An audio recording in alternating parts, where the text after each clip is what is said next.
everybody, and welcome to another review by ThinkerThemer. I'm Amy, this is my wife Maggie, and together we review games from two different perspectives. I'm all about the mechanics and Maggie is all about the theme. Today we are really excited to be previewing for you Unconscious Mind by publisher Fantasia and a group of 4 designers. I'm going to read them off the box so I don't forget anyone. Yoma, Zax, Laskas, and Johnny Pack. So let's get into it. All right, in Unconscious Mind, we are all psychoanalysts. We're contemporaries of Dr. Sigmund Freud. And so we are all going to be gathering as part of the what was known as the Wednesday Psychoanalysis Society, where we gather around, share ideas, all so that we can be better equipped to treat different clients and help alleviate whatever they may be suffering from, help them interpret their dreams, and help them relieve them of these layers of grief. As we do these things, we're going to be gaining reputation, we're going to be traveling around the city of Vienna, gaining inspiration, drinking lots and lots of coffee, and potentially also, dipping our toes into academia and publishing some works as well. All of these things are going to get us points, and obviously whoever has the most points by the end of the game will be the winner. Now, the main way that you're going to take actions in this game is through Freud's table, where we're sitting around the table, but actually mechanically this is a worker placement board. Now we all start with 3 workers that take the shape of these ideas, these idea tokens, and we're going to be placing them out on this board to get different actions done. Now, what's really interesting about this worker placement board is that you can see there are 9 different action spaces, and your little idea workers can actually point towards which action you want to take. So there are worker placement spots that cross over in an intersection between a number of different action options, and that means that you can potentially block people from actions even if you're not taking that particular action. The other interesting thing about it is that if you use more than one of your workers, you can actually stack them, and some of the actions allow you to take the action more than once. So if you're willing to sacrifice more workers, then you can get more done on each given turn. Now let's talk about what you can get done with these actions. So one of the main things you can get done on this board is you can get new resources and you can upgrade those resources to be more powerful. And that all takes place on the player's insight dial. And you can see here that there are 3 different colored types of resources, and each of those resources has a layer. So there's a basic layer, and then this kind of medium strength, and then this very powerful outer strength. So as we begin, we're going to get these basic resources, and then we're going to want to upgrade them to outer layers of the dial. This will keep track of all the resources that you have on hand, and as you spend them, you simply remove the glass bead and put it back into the center to show that that is now depleted, and then you're going to have to get some new resources after that. So one of the main things you can do is get new resources and help upgrade those resources. Now, why do you want to get resources in this game? Well, one of the key elements thematically in the game is that you are trying to treat clients, and so you have a treatment room over here. This is kind of like your clinic, and it's just simply a little piece of cardboard that sits here, and underneath it you're going to have 1 client to begin with. Once you've treated your first client, you're going to be able to have 2 clients at any one time. But what you're going to be doing is you're going to be setting this dial here, this heart dial, depending on the number of hearts that this patient has with their layer of grief on top. And so we set that as the starting grief, and what you're going to be doing is using your resources to fulfill the dream requirements of that patient, which sits above the patient, in order to reduce the hearts on this dial to hopefully get them all the way to 0, to the point where you can collect the victory points that are on their card. Along the way, you will also have a moment of thematically a catharsis. Your breakthrough. A breakthrough where you will be removing the layer of grief, and that's going to give you a lot of victory points as well as some one-off bonuses as well. Treating clients is always a secondary action on your turn that you take after you place workers out or you retrieve your workers back. Now, another thing that you can do out on the worker placement board is you can collect newspaper articles, and these newspaper articles are represented by these cards, and they have different colors along the border of them. These cards are going to be brought into your hand, but then you also can use an action to play them out in front of you, and they're going to give you one-off benefits as well as some ongoing benefits in some cases. And the reason why you want to place these in front of you and collect the different colors is so that you can eventually publish them in a treatise. So you can see there are 3 different types of treatise here. They have different requirements in terms of the different colored newspaper cards, and then you get a significant amount of victory points by doing that, making it one avenue for victory in the game. The other things you can do on the board is that you can move around the city of Vienna. And this is quite a busy board, but actually there are only 6 places that you're going to be moving around rondel style. But this action on the board is going to allow you to move your meeple 1 or 2 steps, or you can simply always jump to where Freud is located because he will be moving throughout the game. And on each of these different locations around the board, you're going to be able to take different powerful abilities depending on the amount of influence you have in that particular part of town. And the final key thing that you can do on this worker placement board, represented by the actions at the top, is you can spend coffee, which is one of the key resources in my life and in this game. And you can spend those to grab new tiles, and those tiles are going to go here on your player board. And the player board is really important because you're going to be building out a tableau of actions that you're going to be able to activate row-wise or column-wise through another mechanic in the game. But also your tableau is really important because as you complete rows and columns with these tiles, you're going to be unlocking these little plastic beads that are in your player color. They're going to become another opportunity to create resources using that bead, but also they become essential because you need to spend them in order to unlock victory points in the city of Vienna, as well as to place on your treatise as you change your newspapers into those publications. So you're going to have to spend those, which means you need to unlock them first from your board. You can get other things done on your board. You can spend coffee to give you the ability to transform the resources that you have. You also have the opportunity to unlock more workers as you go along in the game. And finally, a couple of other things you can see going on here. There are these objective tiles that are race objectives. The first person to meet the conditions shown on the tiles will get some victory points and some reputation. And then you can also see these little bright ideas which act as an additional worker or an ability to move your ink pot, which we'll talk more about as we get into our thoughts on the game. I do want to mention though, this is of course a prototype. Everything you see here, including the rules, are subject to change. But with that out of the way, let's get into our opinions of the game. Well, the first thing that I want to talk about is just the theme. I was actually really, really attracted to this as a theme, and I think they've done a really, really great job at treating the theme really respectfully. Mm-hmm. They've actually even engaged topic experts, so to make sure that obviously the language and the way that everything is managed is, it's really well done.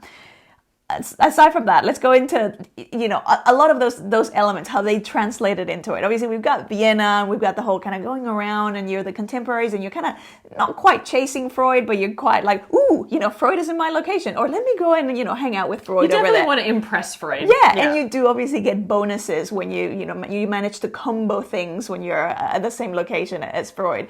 When we look at, for me, the central part is this whole, the treating of your clients and the way that that's been dealt with, this whole concept of, your clients, they come to you and they have this layer of grief.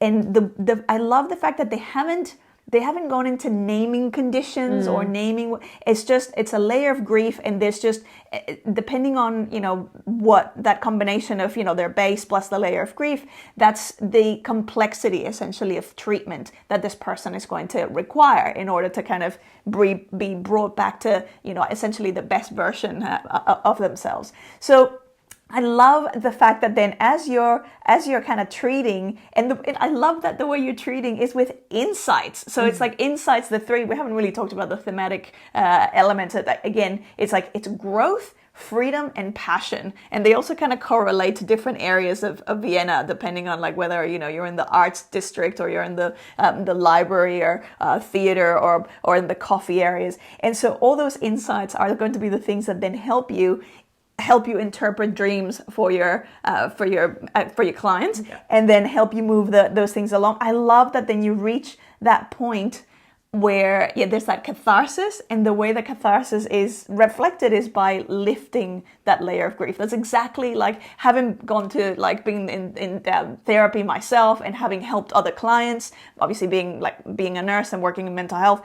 There is like, I feel like it's captured that moment of like that insight of like when someone has a breakthrough and it's like, it's like this weight off the shoulders, and have it be this beautiful ink blot, translucent, like sort of semi-transparent sheet.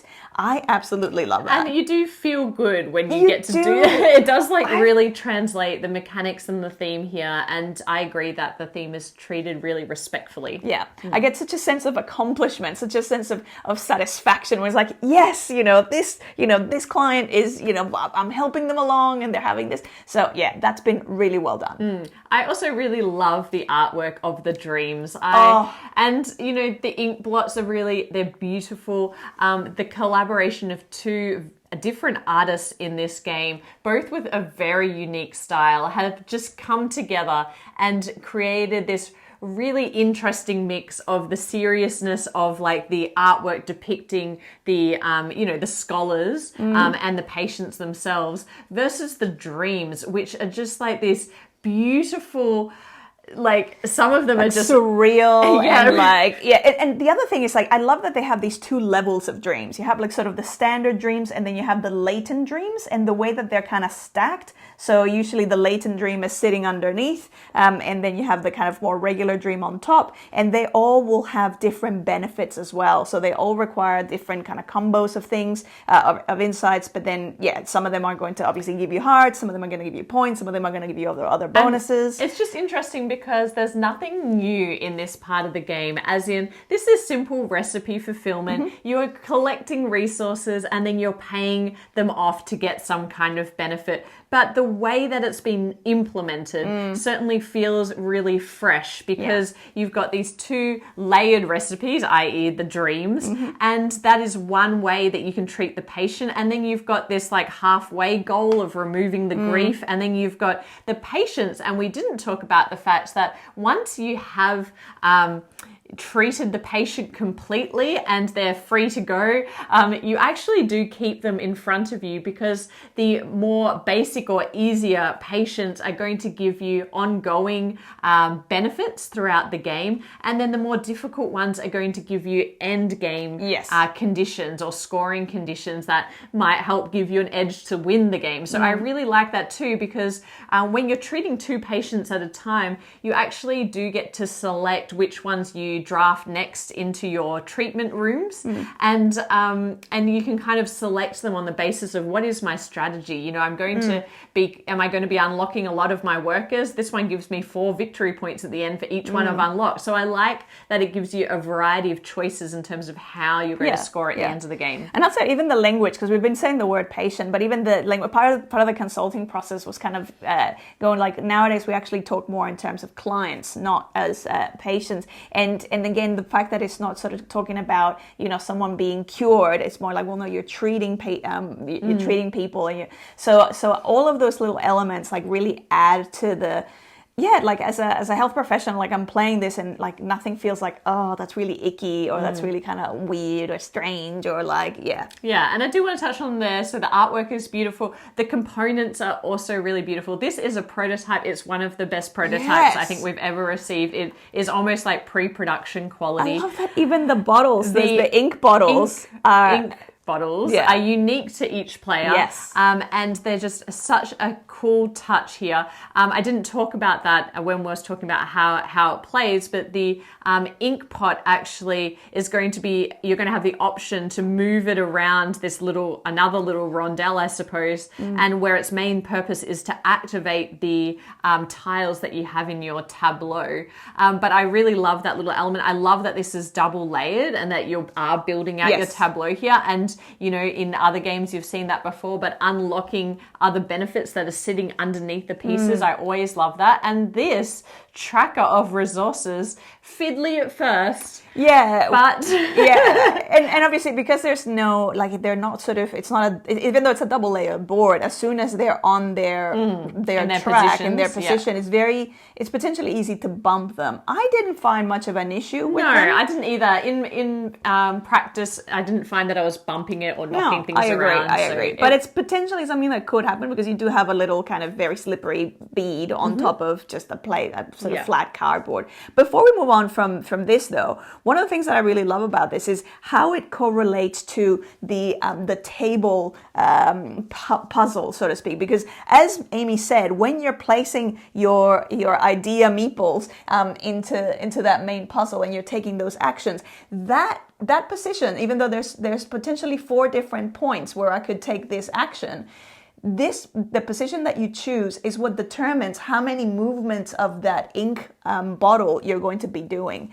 The reason why you might want it to be in one area or another is because as you're building up this incredible tableau, what will end up happening is that you'll end up with this series of actions that then one sort of triggers the other, and then you might end up creating a beautiful little engine that gives you either more resources or allows you to exchange more things or upgrade things. So I really enjoy that combination. I really like that too, but also there's another layer to the tension there, is because you can either move your ink pot or you can, see a client. You can treat a client. Yeah. And so that is like, well, do I want to activate my tableau and get all these fun things done? Or do I want to actually get all these victory points from seeing clients? And that is one point of fantastic tension in this game, is just that choice, because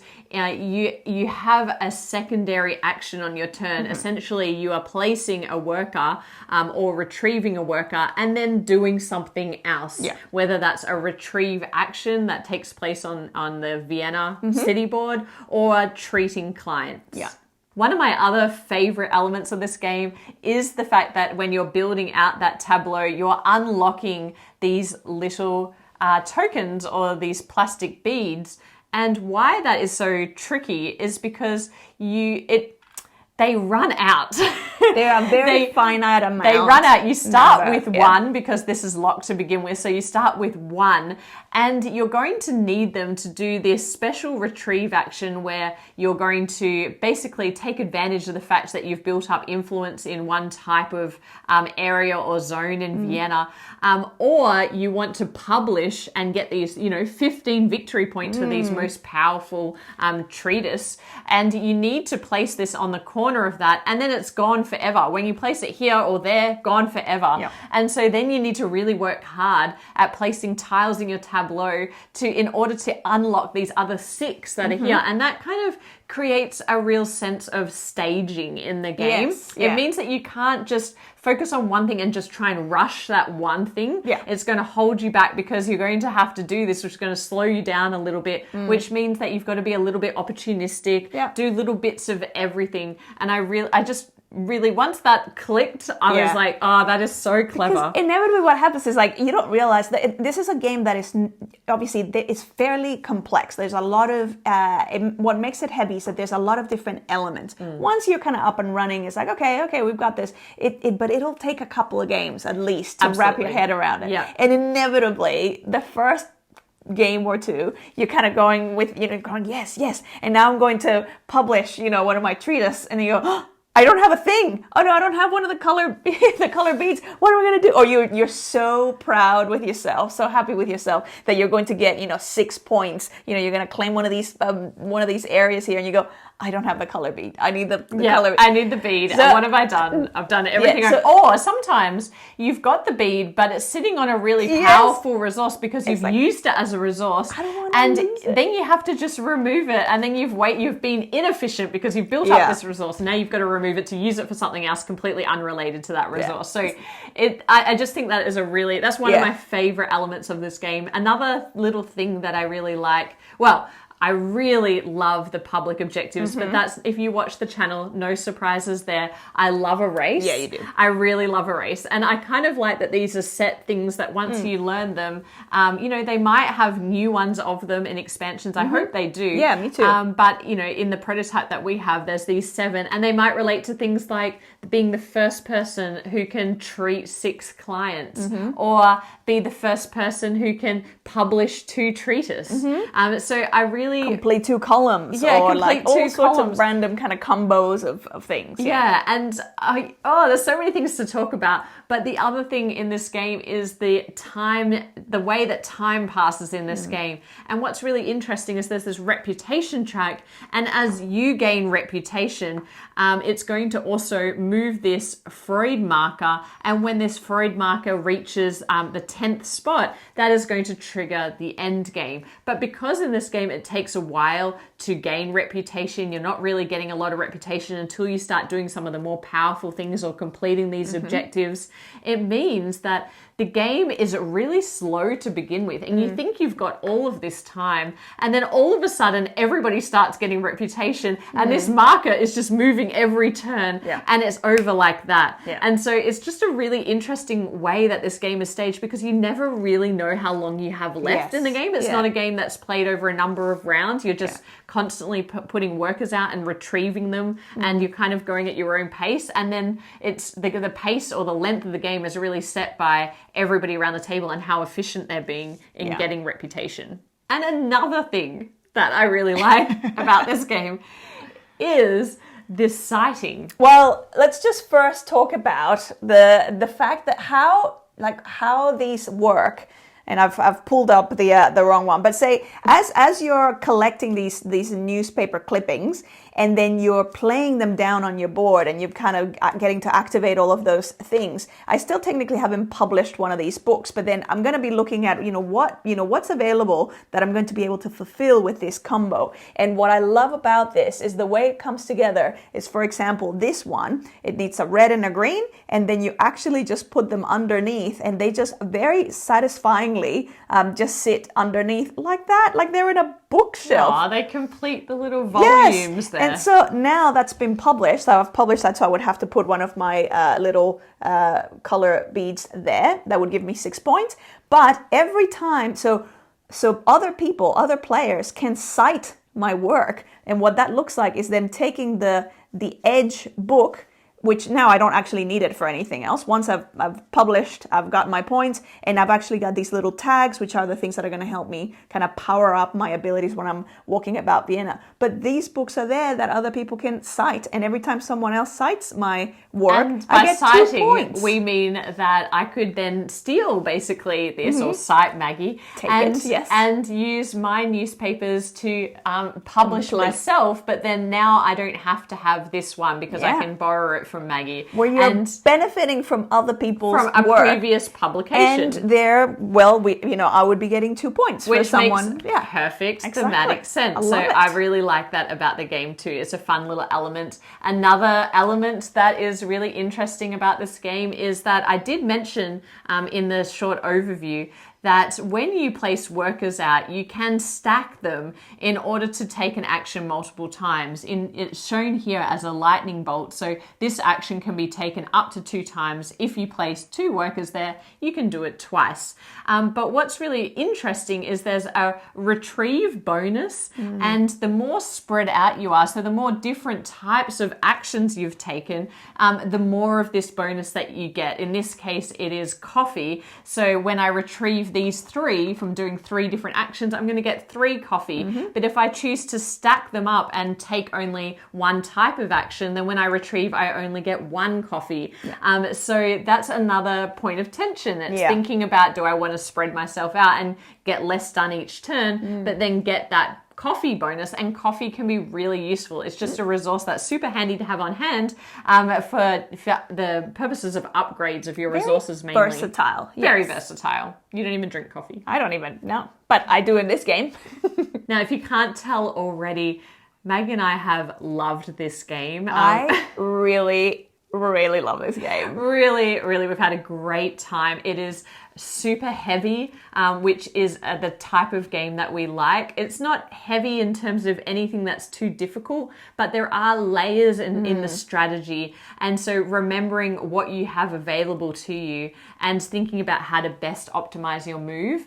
It is not a light game by any stretch. So it is kind of pushing into that top end, I think, in terms of heaviness. There's a lot of things going on, and it also takes a lot of table space. So be ready. We barely managed to fit this, and this is as a 2-player setup. If you had 2 more people, because it plays up to 4, it gets very, very crowded. I am starting to think that Fantasia have very big tables at their office.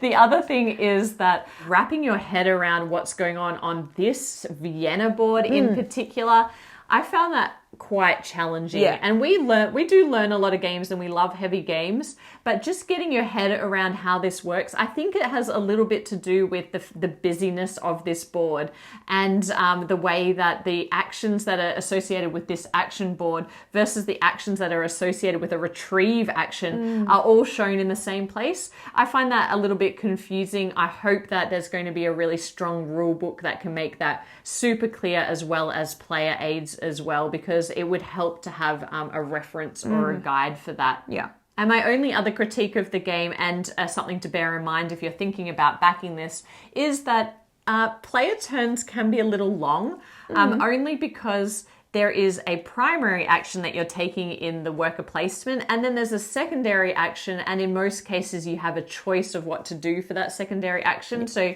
it could be about treating a client, or it could be about triggering your tableau area, or it could be deciding between different retrieve actions. And so in that process, there's a lot of processing in that process, a lot of processing that needs to be done. And so if players are new to the game, or they're not used to thinking through their turn while other players are playing, it can get a little bit bogged down. Also, because sometimes you're allowed to treat 2. So you actually you can't treat the same person twice in the same turn, but you can treat, both of your patients once each. Yes. And sometimes, because of the combination of, I was working towards this particular dream, and then this one had this other dream, and then what was I going to do?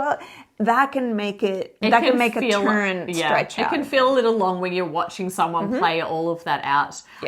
But when we play together, we generally start our turn as the other person is finishing off their turn, because then once they've treated those clients and they go away, they have all this choice, and it's like, okay, while you're choosing, I'm just going to start my turn. Yeah, who's going to be my next client? Yeah. So it does draw out the length a little bit, which is a good segue into player count. At 4 players, we played this extensively.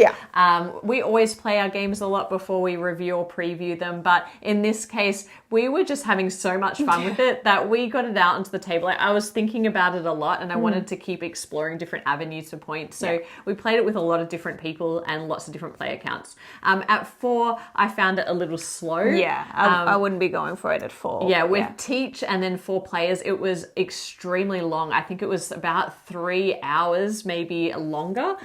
So that was a really, really long game, with a Teach included, of course.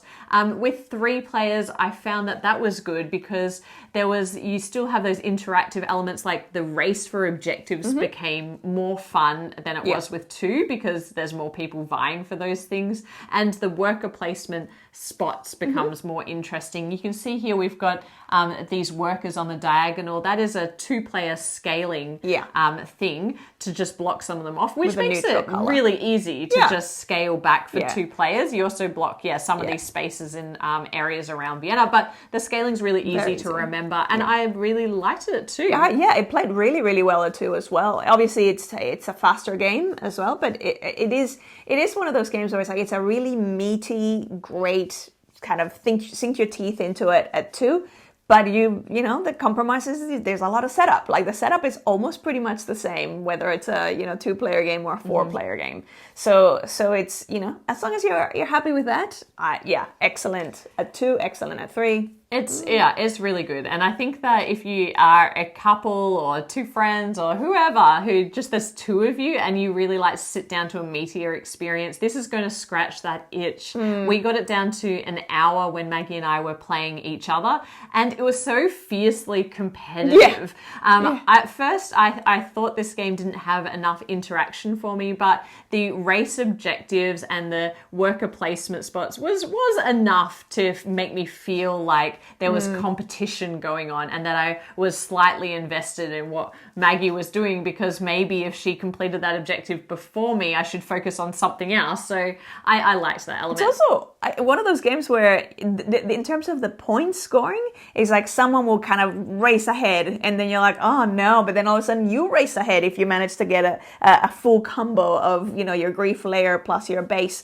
client. And so it can be a very exciting sort of race around the victory point track. Yeah, because you get a significant amount of points at a time. Sometimes you're just like, and that's 15 points for me. And then and the other person's like, oh no.